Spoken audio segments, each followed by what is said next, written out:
I've been looking for a way to capture the difference between human intelligence and what we currently refer to as artificial intelligence, because I think the gap is much bigger than most people realize. And I found a way to do it, I think, within the scope of the driving task. So, first, I want to look at basically three characteristics: validation, or basically how much testing do we think is necessary to guarantee that someone can do a task well. Experience, which is how much actual learning situations, how much learning cases do a person or the machine go through to basically develop their performance. And finally, the performance itself, which is how well do they do on the task. And I'll briefly explain the, the model behind computing each one of those metrics. So for human validation, I basically looked at the requirements in the state of New Jersey in terms of how much supervised driving a someone seeking a driver license requires. And basically, the state of New Jersey requires half a year of supervised learning, of supervised driving, and about 6 hours of behind the wheel instruction, and that has a 15-minute test. Um, Generously taking the annual average distance traveled by people in that age group, which is about 7,500 miles, along with a little bit of distance traveled by during this behind the wheel instruction. We have about 4,000 miles driven before someone gets their license, before we say, okay, this person is now capable of driving by themselves. In terms of AI validation, typically the number of miles that a system would need to drive for us to say it is acceptably safe is somewhere in the region of 1 billion miles. Now, one caveat to that is the billion miles is to show that the system is several orders of magnitude safer than a human. To show that it's as safe as a human, the number would be more in the millions, but nonetheless, we're talking about orders of magnitude bigger than what we require from a human. Now, for experience, in terms of the human's performance, or rather the human, the number of crashes that a human gets involved with over the lifetime, especially fatal crashes, is very high at young ages, falls off to at around 40, and then goes back up as the person gets older. So I decided to pick the age of 40 as a kind of a driver with a good driving performance. And up to the age of 40, based on average distances traveled, a human would have about 500,000 miles of driving experience. To compare that to, you can say, the best, the safest AI, I wanted to look at how much driving experience the Waymo AI, the Waymo self-driving car system has.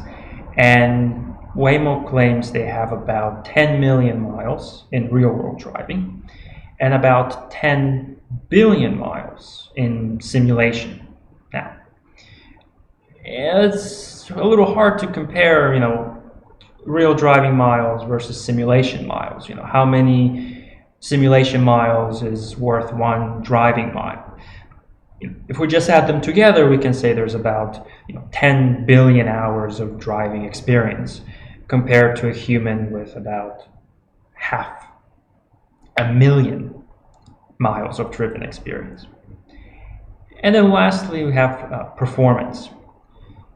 Now, performance for humans, we can look at in terms of police reported crashes.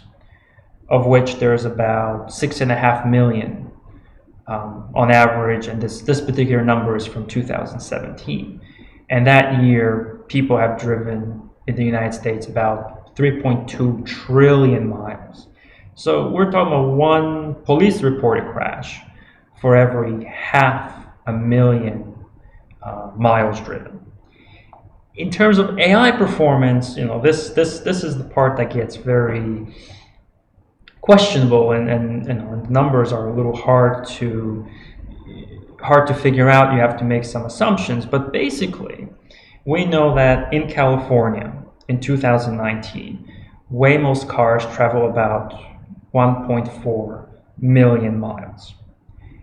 They had a disengagement, meaning either the system asked the driver to take over control or the driver took over control, about once every 13,000 miles. And they also had, in that time, 25 crash reports. These are police reported crashes. And I believe all of them, maybe except for one, were basically rear-end collisions. And you could argue that, well, some of them were actually caused by the other driver. And for the disengagements, of course, it's hard to say which disengagements would have actually led to a crash and which were not. So you can say, somewhere between the one disengagement in 13,000 miles and the 25 crash reports for the 1.5 million miles. You can compute the two rates, maybe average them, and say somewhere, having some kind of a crash or major disengagement once every 35,000 miles. Now, maybe the Waymo team would argue, no, we're doing actually much, much better. But either way, it's still not quite as good as the average driver, and still in relatively, you can say, limited conditions, because we're only talking about 1.5 million miles driven, where in that case, according to the average driver performance, they would only have 3 police reported crashes. So where does that bring us? Well, basically what we can see is we require, in terms of the validation, we require actually very, very little to prove that a human can drive. The human, relative to AI, will collect a lot less experience, and yet, arguably, can do better. So we're talking about orders of magnitude less validation, orders of magnitude less experience, and arguably orders of magnitude better performance. And this actually points at a very specific problem, you can say, with what we currently call AI. Actually, it's more machine learning, because these systems are not really doing very good learning in terms of generalization, taking some limited experience and being able to apply it to a wide range of situations. Rather, they're doing, in many cases, more memorization.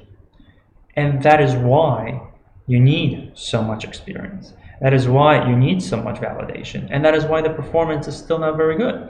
Because if you, for example, try to memorize some answers, and then you get a real test, and there are some totally new questions on it, you may not be able to generalize your knowledge to those new questions. So before we run off and say, well, we have AI, we really have to look at, for these kinds of systems, how much testing, how much experience do they actually require, and what is their performance? You can look at translation services, right? Google Translate versus a human translator. How much data does each require to learn? How much testing do we do for each? And then what's the final performance? And in all cases, we can probably say that the human is orders of magnitude better. But that's not to say that if progress in AI continues at an exponential rate, that orders of magnitude are impossible to overcome, or that they will take a long time to overcome. But at least at the present moment, the claims of AI, where AI is anything like real intelligence that humans have, are not well founded. I hope this was a good illustration of at least some numerical measure of how AI systems, present AI systems, and human intelligence, at least on one task, compare.